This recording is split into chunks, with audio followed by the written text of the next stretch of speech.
happening right now. Yes. Like, it's going down. Yes. I'm yelling timber. And so, anyway, this is the Tenno to Drink Minimum, a primarily Warframe podcast, but we do not limit ourselves, where we talk about gaming from a console perspective. It is presented by the Console Casuals. I am Cazz, the Casual, one of the half of the Console Casuals, and I'm joined today by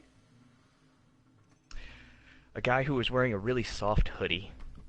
It's fantastic. It is so cottony soft and smooth. Today I am joined by ShotFace. Yeah. Like normal. You wish you had one of these fucking hoodies. It's so nice. It's got embroidery I honestly, on it. Yeah, I really want to. It's the Paragon. It's the Paragon hoodie. A little epic thing. I did see the original hoodie that you were talking about. It's actually two-toned. It's gray and black. Yep. Yeah, I did see it. They do have it. Yeah, the devs have it. It's like that's pretty fucking cool. Okay. I do dig that. Today we're going to be talking about Warframe, Paragon, Let It Die a little bit, and a new game that just came out, Drawn to Death. Those are going to be our main topics currently. So, what we're going to be doing in the background, what we're going to be doing in the background currently is we're just going to be doing some Kuva farming, because I need to get my Heartpack Riven set up before the changes, because it gets a change, and the disposition, I believe, changes, so I want to have my disposition, the current disposition of it right now. So. Okay. So, send me an invite and we can get started. I am actually on public. I'm going to go ahead and change that to friends myself, just in case. Oh, I am on public too, so friends. Go ahead and set yours so we can get down in the dirty. Okay. I am actually going to come off of Chroma. I'm not going to play him because we're not going to play Chroma. I will explain to you why you shouldn't be playing Chroma right now. Apparently. Okay. Actually, no. I don't think it affects us just yet, but I will explain. Okay. Playing Chroma right now seems fine, at least on console. However, there are some issues, but I think that's further on the docket. So, what did you want to discuss first as we look for Kuva farming spots? Okay, so the first thing that I actually wanted to talk about with Warframe in general, because granted we're on consoles, we're on PS4, but on PC, they just dropped the deluxe skin for Chroma, and oh my god, I want a fucking sword. I want it. Okay, so Chroma gets this sweet-ass deluxe skin. What else does Chroma get? Chroma gets lobster butt. Yep. Of course, they had to do another lobster butt frame. Immediately, the first thing I see on Reddit this morning when I look is the comparison of Trinity lobster butt and and Chroma lobster butt standing side by side. I'm like, okay, I don't know who's doing these skins, but all right. It ain't me. To be fair, the Trinity lobster butt is from a Prime variant, and this is actually from Chroma's is a deluxe skin.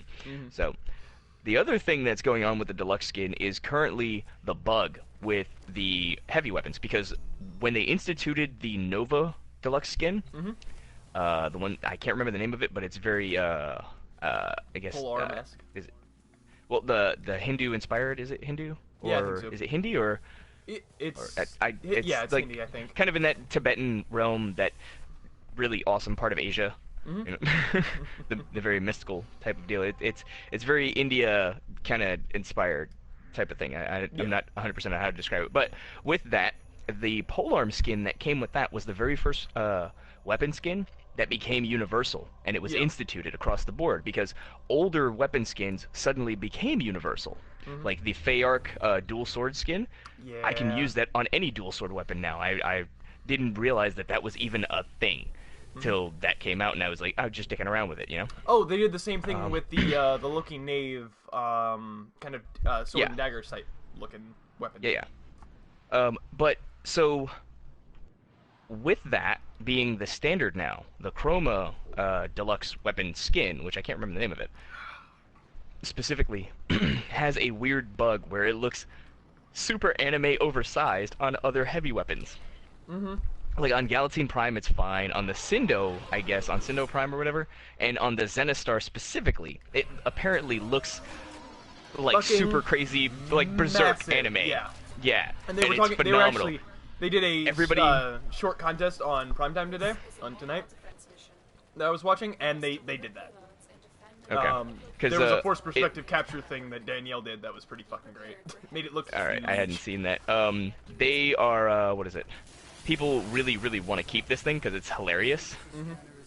Even though they're probably going to change it. Probably because it's not intentional. It also some of the power effects on the weapons don't look right. Yeah, right. No, fair enough. So I see that coming. However, the other thing going on with Chroma right now is Chroma's bugged. Chroma's two main sources of damage dealing and scaling. Yeah. Well, kind of scaling. His Vex armor and his what's the other one? There's Vex armor and Elemental Ward. Elemental Ward. That's the other one. Okay. Apparently, with certain weapon types, damage goes away. Once it scales up so high, at a certain percentage, people stop doing damage. Oh. Lots of people have noted this. It is a bug you can repeat. That's not good. That is not good, but it is a thing. That is happening with Chroma, and that's super unfortunate because Chroma is the pretty princess, goddammit. And okay, what the hell? I thought I put this in. Okay. Which is funny. I don't know if you saw Potato's most recent video about tanky frames, and he showcases Wukong, and that's cool. He showcases his Chroma. His Chroma build is the exact same Chroma build I use. I think it's the same build every Chroma uses. Well, there's slight variations on it, granted, but yeah, pretty much justifiable. Yeah, it pretty well the exact same build I use. And then he showed his Inaros, and his Inaros is the same with the exception of stretch. And I use rush because I like my Inaros to be fast for whatever reason. You play with me constantly, and you have to be faster than me. So I like speed. I'm actually messing around with a channeling build with him using Zeneric and Rage to keep your because I have channeling on toggle. Okay. So I just turn it on and I can keep it going no matter what as long as I stay in the fight. And channeling doesn't affect your power regeneration with Energy Siphon or Zeneric. I like the idea. I just turn on. That. So I'm gonna start looking at channeling weapons. There's two weapons I want to look at, and I do want to try some crazy channeling build with him specifically because I've been playing a lot of Diablo since Seasons dropped on console, and looking at builds is such a big part.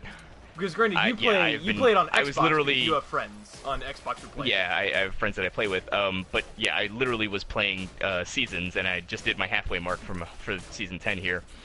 Maybe 10 minutes before we started the podcast.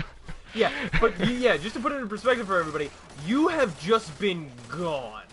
Like, I've been sitting here, like, just doing stuff, having fun, like, inviting you. I've been playing a lot of Let It Die. I've been playing Drawn to Death a lot, and I messaged you a couple times, and you just no response. No. Once I'm in Diablo, it's a rabbit hole, and I have to set a goal for myself so I can get out.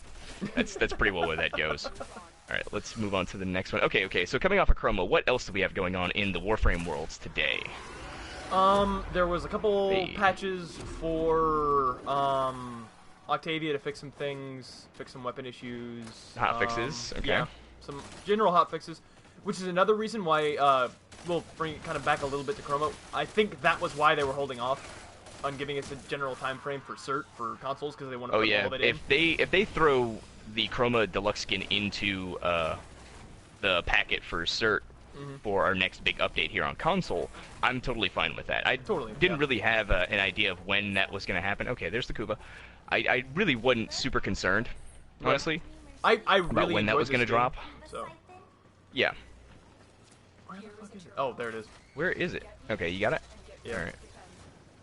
Oh, okay, it's back here. Anyway, so what else do we have in the Warframosphere? It was kind of a quiet week other than that, especially for consoles. There wasn't really a whole lot. Well, I mean, console-wise is one thing. I'm just PC, Warframe in general. I'm trying to think. Where's the thing? There's the thing. Did I get it? How did I miss that? Oh my god. Okay. Maybe Kuva farming isn't. Yeah, maybe Kuva farming isn't the best idea. No. For this. But it's something. Probably not. But I've been getting used to it. So. Okay. Anyway, let's keep on point. Specifically, for the only other real thing they've talked about, Warframe-wise, is kind of a lot of the people around the community have been doing quests. Like there was a couple comparison quests. I know Mogama put out some things about Second Dream and War Within and their favorite quests. I know Rob did a video on it. So I did want to ask you, what is your favorite quest? We don't have to go into it really, like why. But what is your favorite quest? Favorite quest overall, I gotta say, and I'm a little biased here. What? But oh wow, how did we? Oh, we failed the mission because I put the thing in back there. It got destroyed. That's my fault. That's my fault. Okay. Yeah, okay. I made a poor decision. I apologize. We were supposed to also be defending the one thing, but we were doing Kuva. See, so. This is why communication is important, because I had no idea. I had no. Well, we passed it up to go to the Kuva thing. Okay. Let's just reload and get our shit together. All right. So, but yeah, my favorite quest, I gotta say, for story, Second Dream really does it for me. Sure, but go ahead. And, in all honesty. Oh my god, come on. There we go. The Inaros quest. Really? I like the Inaros quest because it told a very concise story, and it was interesting, and it actually led into some of the overarching lore of Warframe as a whole. So I was I really dug it, and it was short and sweet, but I genuinely dig it, and yeah, I am a little biased to it because I love Inaros as a frame. He's one of my favorites. Right. Fair. Very fair. All I'm gonna say is I really enjoyed that quest too, but the story and the lore implications of the Glass Gambit were kind of my favorite and where I like to sit. All I can say is I'm holding this. Okay. All I can say is you're going to enjoy the Octavius Anthem quest. Okay. You're well, really like I said, I've only enjoy heard positive things. So,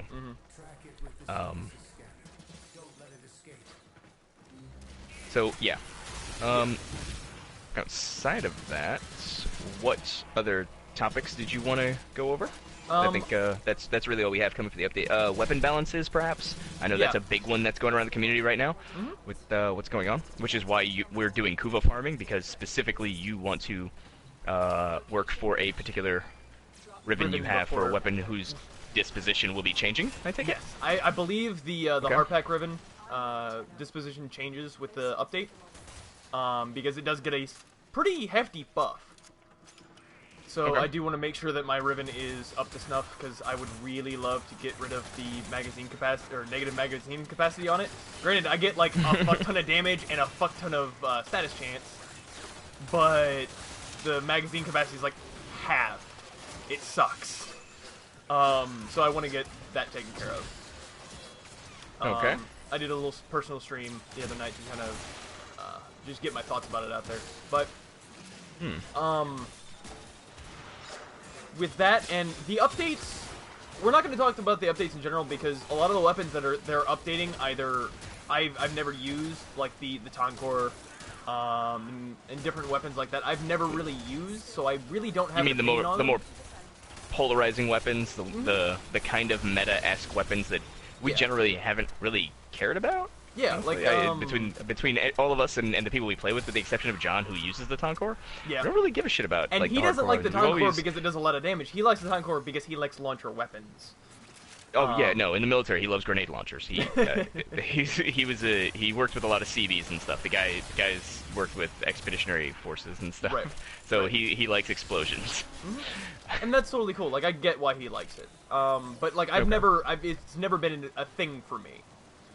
So we're not going to talk about the specific changes, but the implications that the changes bring as an overall thing, because it does show that DE is pushing in a certain direction for weapons.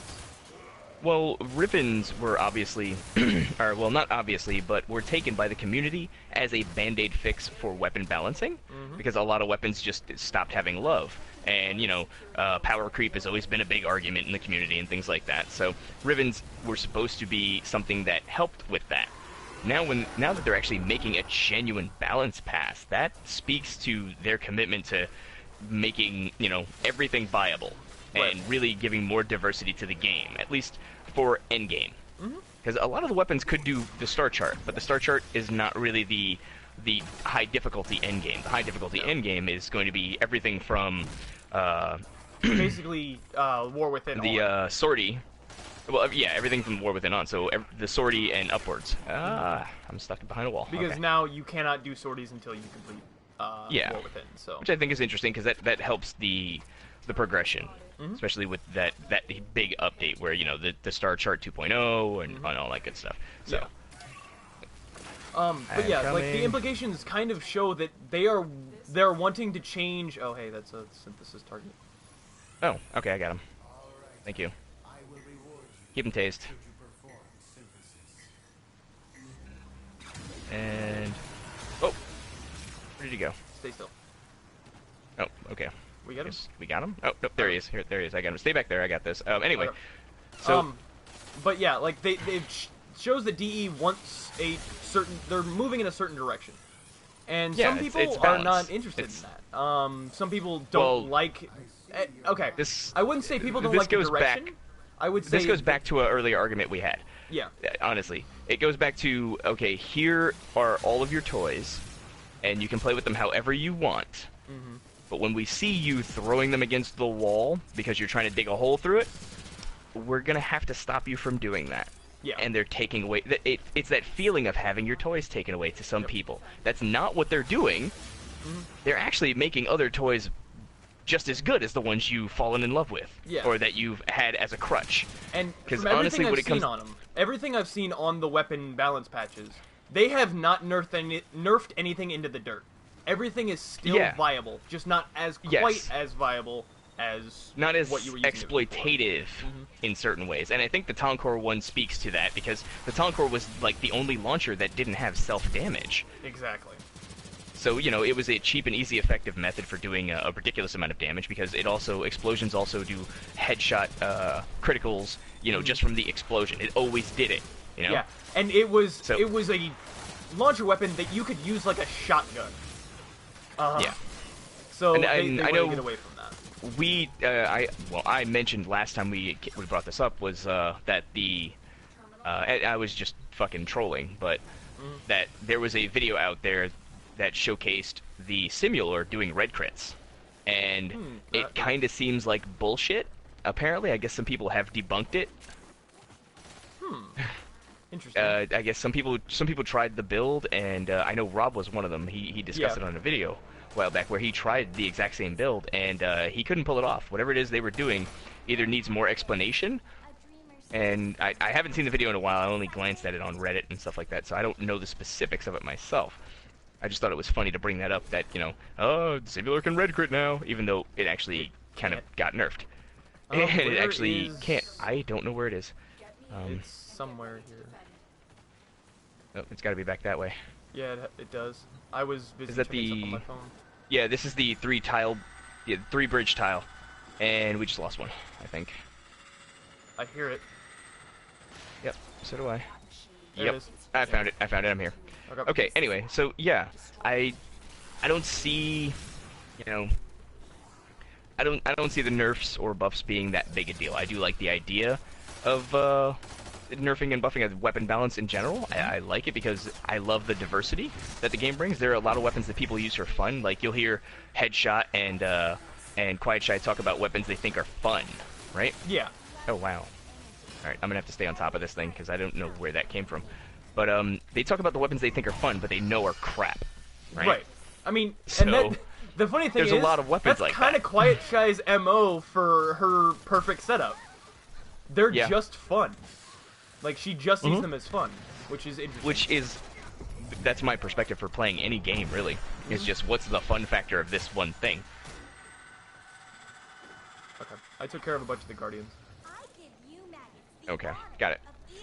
But yeah, so I mean, there are a bunch of weapons I would like to use more of. That, like, specifically the, you know, um, what is it? What am I thinking of? The prime gun, Oh, single shot. They're freaking not the Tiburon. What's the other one? Lex? No, no, no, no, no. Rifle. Prime rifle?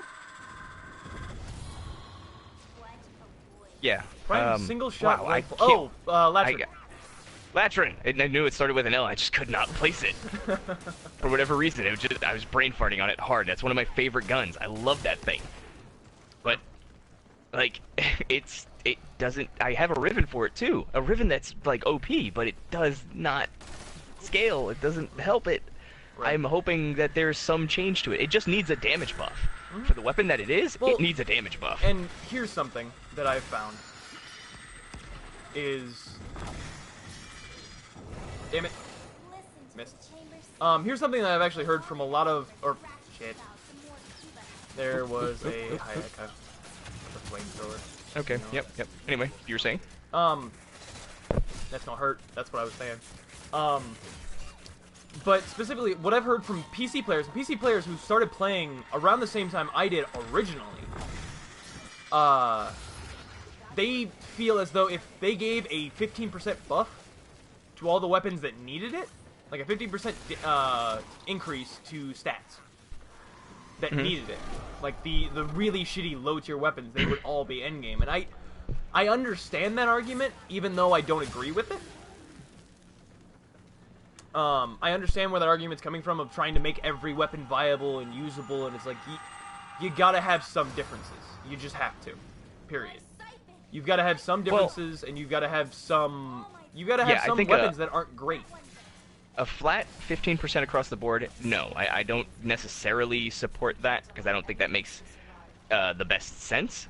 Okay. But how they're going about it now, looking at all of the stats of the weapons, makes the most sense currently when you think about it, because each weapon has your IPS, right? Your innate damage types. Then some weapons don't have that; they have different damage types specifically, you know. And then you have what am I thinking of? All of the other stats, like the critical percentage, status percentages, the actual damages that they do, or the channeling stats. Like, there's so many particular stats on any given weapon, right? You have a lot of options to play with the numbers, and they've done that, as well as having weapons with unique perks. Right. Like the channeling on the Orbius, doing the channeling attack, which does ridiculous explosive damage. Like, that is bonkers, right? Using the Orbius in that way. You can one-shot everybody, including yourself? Yeah. Including yourself. At a decent range, honestly. Yeah. So, like, I get where they're going, and, you know, Steve is always about that, take your time with something, like, really pay attention to it, even though that hasn't always been their mantra as a whole, but it looks like they're kind of going that route now. Like, they've hit their stride. The big stuff is really out of the way. They don't have any major stuff coming down the pipe. I mean, there's no Second Dream, there's no War Within coming. Nothing that we know about. That we know of that they're going to talk about, but from what it looks like, they want to take some of their systems that are currently in play and make them more refined. Because I am sure we're going to get a cinematic quest this year. This year? Sure. If we get one, I'd be fine with that. That's cool. I don't really care necessarily, because I'd rather they work on stuff that they're working on, like the clan stuff, like us doing, the four of us in our tiny little ghost clan doing the event. And, you know, just working that shit. That was I'm not saying we're the only ones to do it, but that was honestly, a hellacious night. Yeah, it was a night of 4 people who love playing this game, getting together and going, we're going to go as far as we can. And we did. We worked our asses off. We actually hit the top 10% on PlayStation, and that blew my mind. I didn't think we would do that. I honestly did not think we would do the top 10%. Rip. And so, 4 people out of a possible 10 hit the top 10%. That's crazy. That is an accomplishment in and of itself. We earned that. So okay. So, I feel accomplished because of that. Like, I feel like, okay, this was really cool. Having gotten the blueprint for the Ignis Wraith in the dojo was just like, because I mean, being the clan leader and starter and all that stuff, like, I know where the four of us are really at game-wise, because I've played with all you guys for so long, right? And I did not think we would have I didn't think we would have the patience to do it. I knew we all had the skill to, like, get up there and really give a shit, but I didn't think we would have the patience, honestly, between us, because I've been playing with John and Eckert for fucking ever. Like, we've all played MMOs for the longest damn time. We all beta tested EverQuest 2, right? So, I just, knowing who they are and who I am and things like that, like, you and I would probably be more apt to going very ham on that stuff, and I know John and Eckert really do that kind of stuff, like that really hardcore, high-end but they both need an incentive to do it. They need more of an incentive because they're not super invested, not as invested necessarily. Right. They play more for fun and goofing around, and we have more of a competitive edge. John and Eckert have never been competitive players by any stretch, so they don't really have that drive to want to go that far unless they're going to get something for it, or unless they're having a good time. And that's one of the major things was that event was based around us. Yeah. We didn't invite nobody in. We just had us having a good time playing. And that's what it turned into, and then we just fell into our roles, and we played as the team I knew we would, because John and E are two of the most adaptable fucking video game players I've ever known. They don't have to think, they just know that somebody else is going to be out front doing the big work. I need to fit in where I fit in. Yeah, and to put this into perspective, like, what happened literally was we were on our, like, last, like, if we're going to do one more run, we're going to do one more run. And we were kind of deciding what we were going to do for it. And I was like, I just brought it up for no other reason of like, man, if we had like a slow Nova or something, and John just goes, I got one. To be fair, John did make the argument like 2 hours prior. He didn't make the argument necessarily. He just kind of mentioned that, you know, should I use Nova? Should I use slow Nova? And we brushed it off, and we weren't thinking about it because we were so hardcore in our mindset of we gotta have some tanky frames, and we gotta outlast, which is what we used to do. We used to do those T4 survivals in the void, and we take our best setups. Yeah, you know, and that was a big deal for us because that was that mindset of playing. But now that we actually have a proper squad, it's a different setup. It's a different idea. Now it's all about looking at team setup, looking at synergy, team comp. Yeah, team comp and synergies, and having that slow Nova with his range and his slow Nova build is like it's a high-end Nova build. He was encapsulating into my room, and that was a hallway down the street. Yeah, no, he was hitting guys in my room as well. Like, we had the tiles and the setup, and it was ridiculous. All right, where is this coming? Got it. Okay. But yeah, like, the setup was good, and I think with a little bit more practice, and maybe you and I refining our rooms, like our setups for our rooms a little bit better, we probably could have gone longer, but we were so spent by the end of that, honestly. Yeah, we were, like, it was high octane. I didn't want to push it. Have anywhere else I did not want to push it. I don't even remember our score. I just remember we were actually, like... If we had gone one more run, we would have hit over $2,000 or 200. We would have gone into the $4,000 mark and hit for over 200 in one run. We would have been well. I mean, like our ranking. I haven't looked at it in a while. I don't remember where we ended up. I think we were in the 400s. We were in the 400s. Okay, I thought so. It was like I knew at one point we had cleared 1,000, and we had worked our way from like 1,200. 1,400, 1,200, something like that, and we just climbed the ladder in a day. And just I still am a little flabbergasted at how we just like we're like, okay, we need to get these points, and we're gonna do this, and then we just kept inching further and further and further and pushing it. Okay. Yeah, and it was literally like, okay, we need to hit 100 this time. We hit 100. Okay, we need to hit 150 this time. Okay, we hit 150. Okay, we want to hit 175. We got 190. We got we got almost 200. We got. It was a lot of fun, and I want to see more stuff out of them like that. Honestly, I would love to see more things along that. So, I mean, currently it looks like that's where they are kind of headed. Just you know, for sake of the game, it looks like Steve has been saying constantly, like the mantra has been, "Let's make clans great again," you know, joking around or whatever. Yeah, so, it's a joke, like, but at the same time, he's taking it seriously. He wants to make. They are actually implementing mechanics that are making clans super interesting. What did you do? I locked one in because I'm bad at being a ninja. Okay, so yeah, now that we're not done gushing, we're still gushing about the fucking goddamn event. What else did you want to discuss Warframe-wise? Because I'll tell you right now, we are just over halftime. Okay. Well over halftime. That's honestly, Warframe's been kind of slow this week. Yeah. So that's all I really had for Warframe stuff. Not much coming till we get the update or get an update on when we're going to be getting that. Yeah. And there's no news on Tenno Gen or anything, because I know there's another set of Tenno Gen, that round of Tenno Gen that should be coming in the future, because consoles are supposed to be getting caught up pretty well entirely with PC at a certain point. I am going to go ahead and see if I can find out from the community managers what's been going on with dev streams and why there hasn't been any for the past 2 iterations of when they were supposed to be out. I do want to see if I can find any information on that. It's been a month. It's been a month without proper dev streams, but I haven't been watching Primetime, and I haven't been watching things like PS1 at 1 or Xbox One at 1 or PS4 at 4. Because of work, I just don't have the time. I can't really get to it. I've been trying to catch them as much as I can.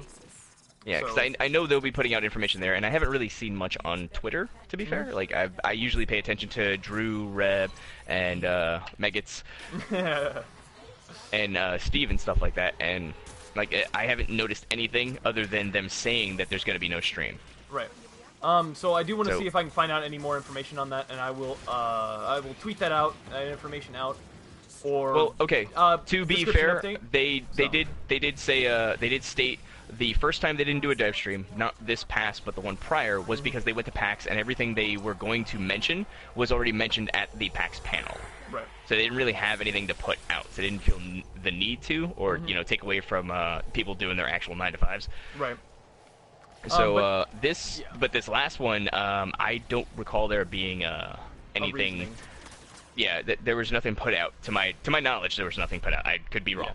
Yeah. I will definitely I will take that information and kind of bring that stuff up on the next 10:02 drink minimum in the next episode. I will definitely see what I can find and see what I can scrounge up for that, and let you guys know as soon as possible. But other than that, that's all the real Warframe news we got to talk about. I did want to talk a little bit about some Paragon and some other stuff that's been going on. Other stuff we've been playing. Other games we've been playing. Good deal. Specifically, we'll start off with Paragon. Because we had a pretty big update. And I don't know if you've played it at all. Or done anything I with have it. not had a chance to actually sit down and play Paragon, even though I've been super amped about this update. The visual changes, Moragesh character, who is a caster that her kit speaks to me unbelievably. Every time I see it, it's like, I want to do that. Okay. Yeah. Yeah, it's like, she can be very horrifying. I've played against her a couple times. She's fucking incredible. But the biggest thing to come out of the patch, and the thing that everybody's upset about, is she is broken. She is OP. How so? And this is coming from another Notch, who, by the way, like, community guy, set up the PCL, or helped set up the PCL, who didn't even say Aurora was broken when she came out, and she was very strong. Yeah. He straight up said, no, this is the first character who is broken at release. She is super stupid strong. Wait, alert? It's an attain. Yeah. Okay. Anybody watching understands. Okay. She is a stupid strong caster that does fucking 400 or 500 on a mark. Well, did you see Sylphan's quick guide? Like his first impressions. He stated 30 penetration, 30 ability penetration is all you really need because of the way she scales, and she will do absurd amounts of damage. Yeah. Like, he pointed that out day of. And Jay Leos actually came out and tweeted about it, who is the captain of Reborn, one of the most PCL winning teams. PCL teams. Where are we going? We're going down here. But yeah, one of the most winning PCL teams right now. He literally retweeted it and kind of talked about, yeah, she's broken because of where her damage is at. Her damage is on an ability that refreshes every 4 seconds. Yep. So, what his advice was, take it off of that and put it on her ult. Because her mechanics are good, there's nothing wrong with it, but take the damage off of that and throw it on her ult. Give the ult a decent cooldown, and then take down the dot damage on her dot. Because she has a couple abilities that apply poison and do dot damage, but they last for a stupidly long time, and they do absurd amounts of damage. Okay, and they keep you from backing for 12 seconds. Keeps you... Oh, yeah, it would keep you from backing because of the dot. The constant damage does stop you from backing in general, yeah. Holy so I see that dot getting downed in time, probably closer to 8 seconds, and hitting a little bit slower, but hitting more, or like hitting a little bit more, but hitting for less damage. Like ticking more often, but hitting for a little bit less. I also see them switching the majority of her damage to her ultimate. That way she's not just walking up and 2-3 shotting people in a fight. I think that would make more sense. I kind of dig that. I'm not 100% on the numbers, but that does make more sense. The ult should be the thing you fear. If you've got the mark, you should be in absolute terror of the ult because it's a global. Which, I mean, they also talked about needing to change that a little bit. Yeah, a little bit. Even Shimbies only last in a certain radius. I think if they change it to it gets taken off of you if you go back to base. If you get back to the actual base, it's taken off. But if there's an easy cleanse for it, then it doesn't make it as scary. It doesn't make it as imposing. When you look at the other two who have global ults, which are Murdoch and Kalari. Their global ults can hit you anywhere on the map at any time, as long as they have it up. Well, the biggest issue people are having is Kalari doesn't do nearly as much damage. It just gets her there. Murdoch is a skill shot. You have to aim. True. Neither of Moragesh's abilities aim. They auto-lock. That's true.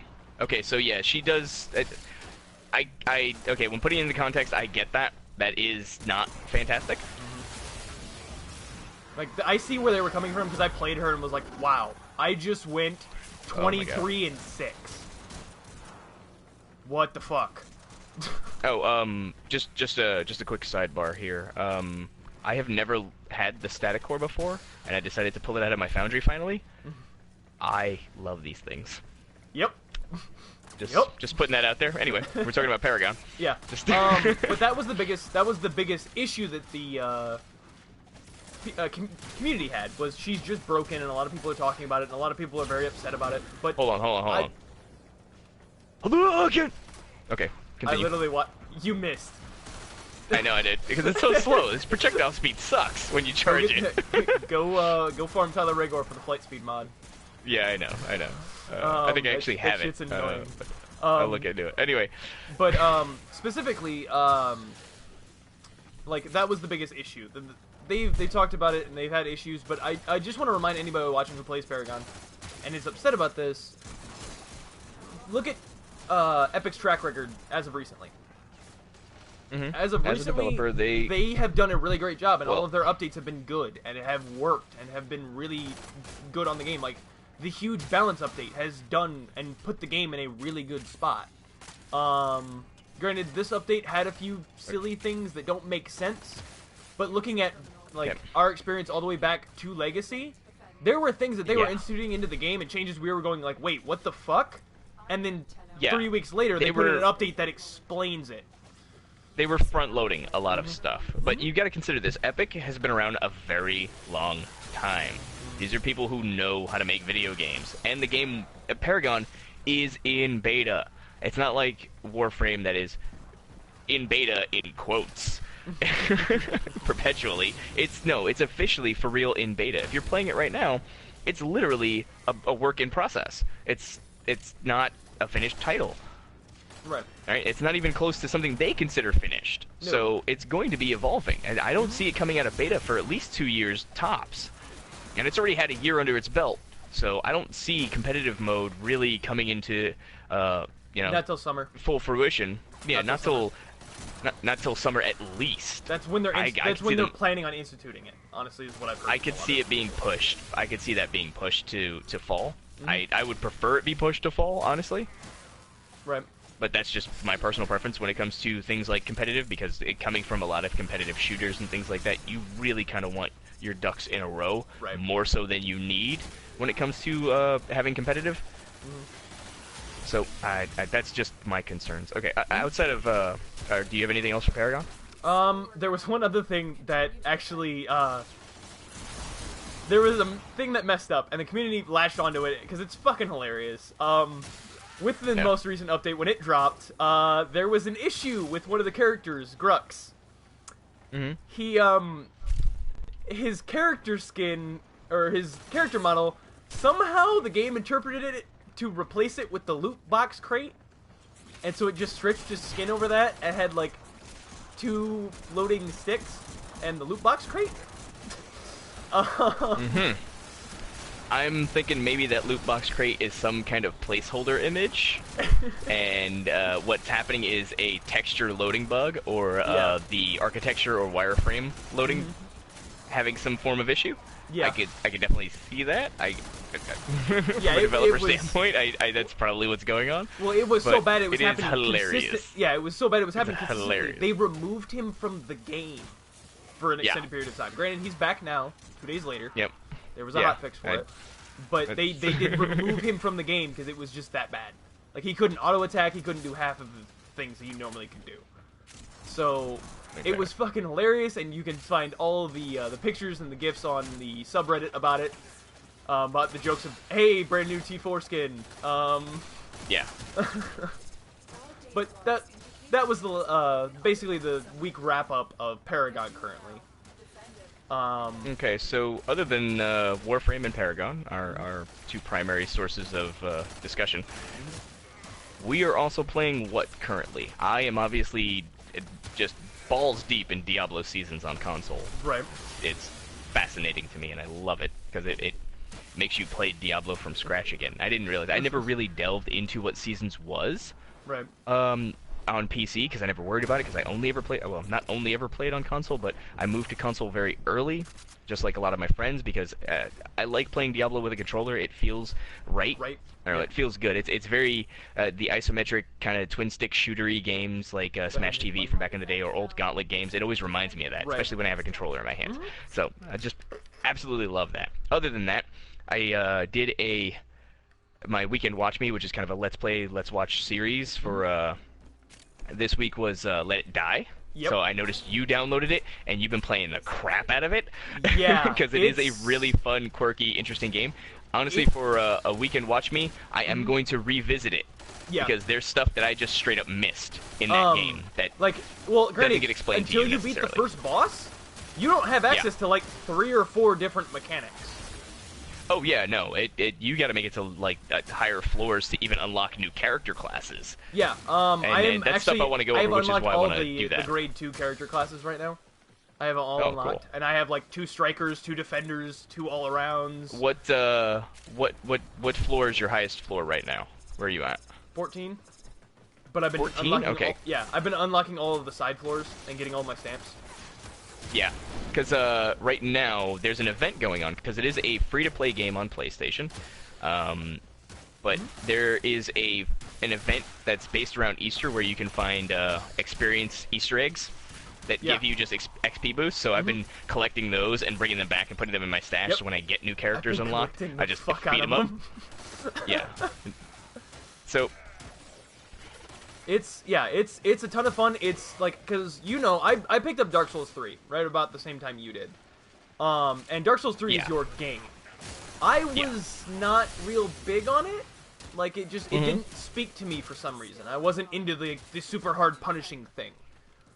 Yeah. And Okay. this game has I that, get but that. has it in a different way of, like, you're not going to it's guaranteed lose everything. You can keep all I of think your stuff if you go back and get it. the mechanics aren't as refined or nuanced, and the game is considerably more lighthearted in not just tone but approach. Yeah. So I mean, it's got a lot of the same mechanics, right, for a stamina-based combat system and things like that, and it is a Suda51 game, and it's super Japanesey and quirky and interesting and weird, and I love it. Which It's I just- think is it's part of the reason it endeared itself to me, is it's that Yeah. super just weird Japanese shit of, like, your best friend Yeah. is Uncle Death, and, like, there's a fucking... there's a little tiny Japanese girl who speaks for the Hell Insurance Company, and Yeah, crazy it's stupid shit like that. just great. If you love things like old school anime like Trigun and shit like that, just the quirkiest, weirdest shit where they come up with bizarre characters, and it just latches onto you a little bit. If you're into that, you will love fucking Let It Die. You might not be able to get over some of the mechanics or controls if you're not a Dark Souls-y kind of guy, but it is a lot easier to take. Yeah. Considerably, and I don't know, it definitely speaks to me, and I'm curious about it. It is a free-to-play game, so there's obviously a monetary aspect to it, which It's you not don't necessarily. nearly as bad. It's not as bad. It gets. There's two kinds of free-to-play games. Free-to-play games that push you in the direction of their free-to-play market, spending money, and it seems very forced and imposed. And then there are free-to-play games where it's not as imposed, and I mean it's blatantly there, but you don't it's more necessarily need it. If you want to speed this up, there you go. Yeah, okay, there's the Warframe route, and then there's the everybody else route, honestly. That's really what it comes down to. Warframe has been very good about microtransactions. So, okay. I think Warframe probably is one of the exceptions to it, honestly. Yeah. And that's I would been say stated by both of them, way smarter people than I, that Warframe and Paragon are the exceptions to the rule when it comes to the imposition of free-to-play games on console or PC, as opposed to mobile gaming, where they came from. Right. There was a episode of Colin Was Right, which is done by Colin Moriarty, formerly of Kind of Funny, who did an episode on free-to-play models and talking about how they're really damaging the market, but citing exceptions to that rule, specifically citing Paragon and Warframe. Yeah. So there's something special about their free-to-play model.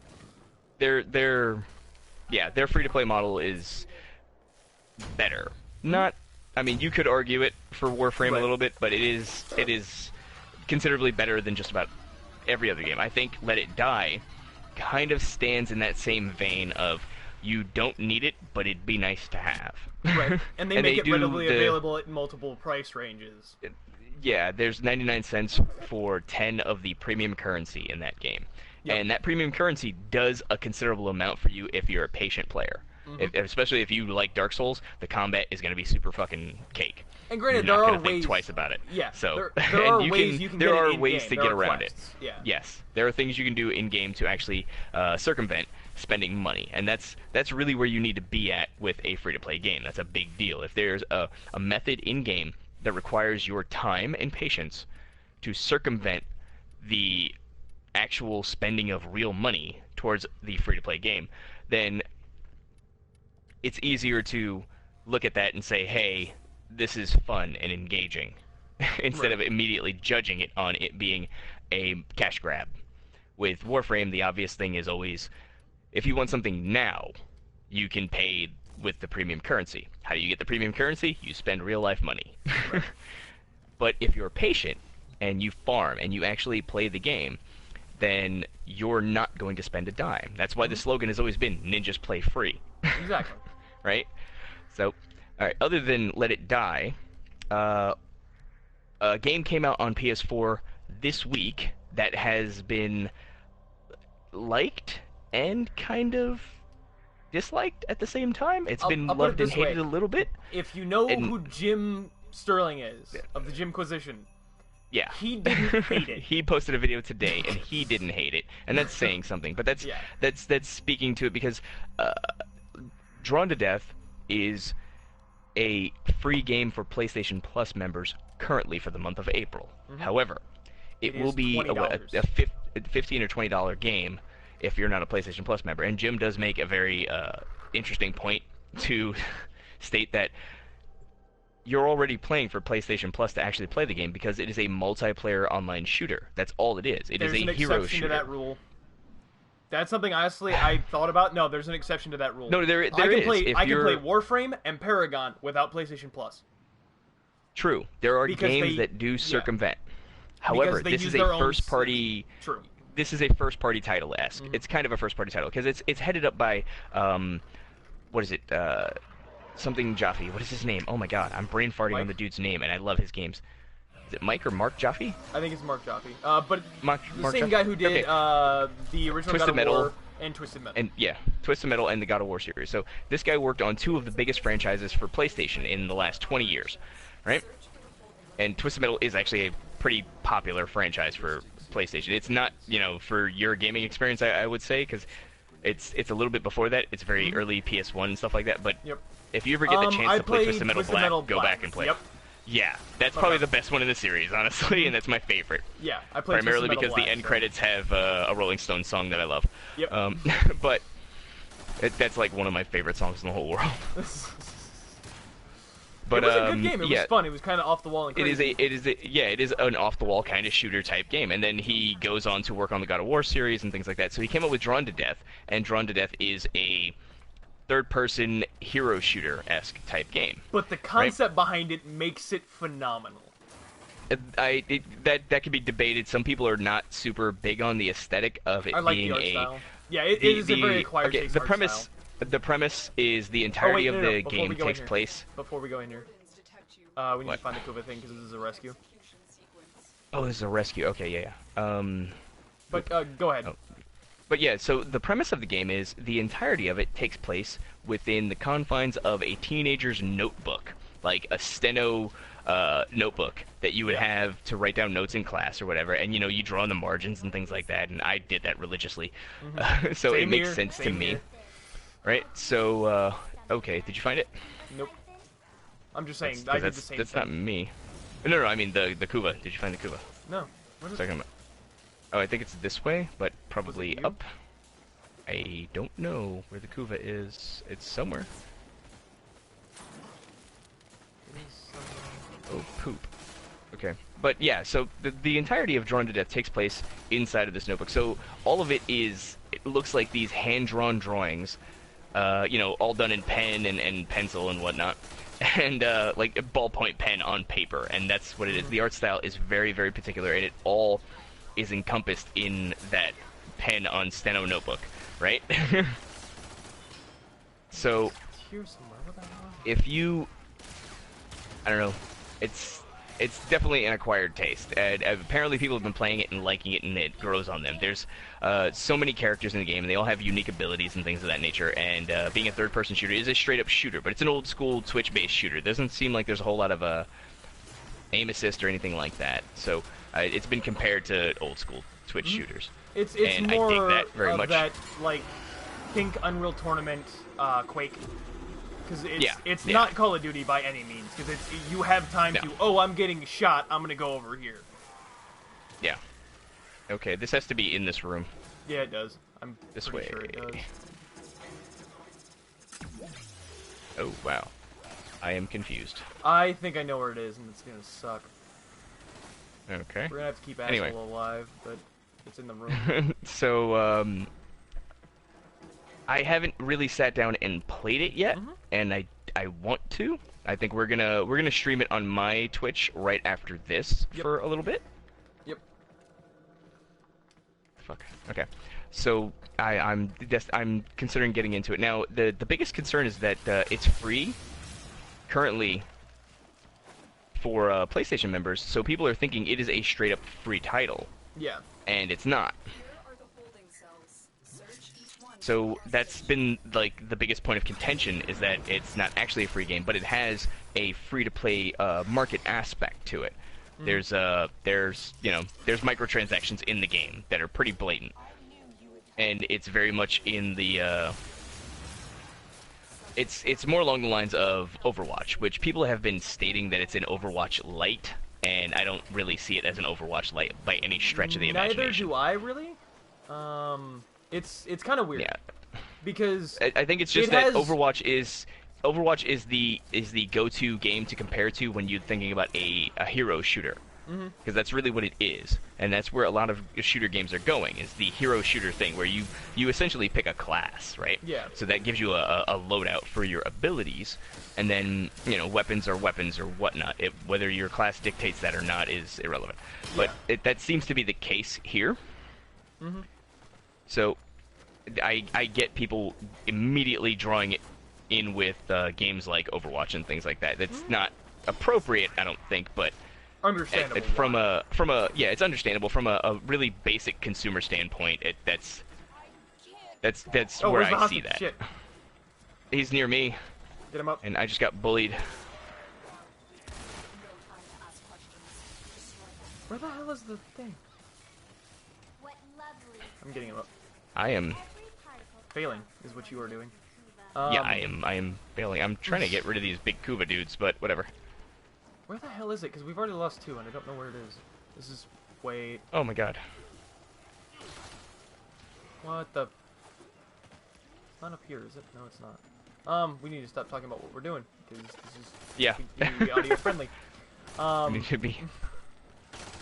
But... Oh my god, I'm out of power. My Alright. thoughts on it are interesting, because I have played a lot of it, actually. I've played considerable. I've gotten ranked mode unlocked. I've played a few ranked matches. The game types are interesting. Because you have, like, Deposit, which is, like, organ donor mode, and which is where you go around, you collect whatever point thing, and you turn it in, but the more you collect, the slower you are. Things like that, and in a Twitch shooter like that, the slower you are, the more likely you are to get fucked up. Okay, so it's like kill confirmed-ish, where you have the pickups and you have to bank them. More like, not kill confirmed, but what's the game type in Titanfall? Yeah, banked hardpoint or something like that. Oh, I found it. Oh shit! Oh my god! Don't there! God damn it! I don't know why it didn't. Okay. But anyway. All right. I've been having issues with Kuba for a while. But yeah, like it's that kind of interesting gameplay that really drew me. Yeah. Granted, like the achievements, get a chance. You've downloaded it, right? Yeah, I have it downloaded. I've actually go read the achievement opened list. it. Wow, we just failed. Nope, got it. Oh, you did? Okay. Yeah, I actually got that one. Go read the achievement names, because yeah, it's a story. Every achievement is a line of a story. Okay, that is actually very interesting. There is a lot of interesting writing and things like that in the game, from what I gather. Yeah, that's been a big that's something people have either really liked or just kind of been like meh about. Which, I mean, that's all well and good. I don't know. It's over here. See it? Got it. Okay, got that one. Anyway, so yeah, we will probably be streaming that shortly after this, and I'll be down for an extended stream just to get an idea for the weekend watch me, because I'm actually going to be out of town this weekend, so I won't be doing that. But I think when I get back, I'm definitely going to do my revisit for Let It Die, because there was a lot in Let It Die that I genuinely missed, and I should have been paying considerably more attention to, and I feel bad about that, because that game should definitely get a second look. It's super quirky and interesting. Oh, no. No. Yep, we failed the Kuva. Where's the hostage? Right here. Alright, well, let's get out of here, because we are at about time. Yeah, so we're going to go... For this. Yeah. Unless you have anything more to kind of talk about. Yeah, no, that's really where that's at. I can't wait to get the update for Warframe. Definitely going to do a second take on Let It Die, because super interesting game, like I said, and I'm definitely having fun with it. Doesn't really fill that Dark Souls niche. I'm probably going to go back to Dark Souls and check out the DLC here sometime soon. But Drawn to Death is the next item on the docket to really look at. And since you're on a work trip shortly. Yeah, we're going to do it tonight, because he is ShotFace is a work trip tomorrow. Yeah. So he's not going to be around this weekend. So I may do another weekend watch me on it, or just stream it. I would say definitely stream. Yeah. Yeah. I'm also going to be experimenting a little bit with trying to green screen and seeing how that works on the PS4, because I've heard it's not great. Honestly, I don't know. I don't know. I've seen good things, but I'm definitely gonna probably mess around with that when I get yeah, back it's next definitely week going to be and see where that's a at. lighting thing, but we can talk Oh about yeah, this no, after totally. the stream. Yeah. Thank you guys for tuning in. This has been the Tenno 2 Drink Minimum, where you listen to two friends that knocked back a few drinks and are just having some informative conversation and talking about different stuff. If Friends you is a strong word.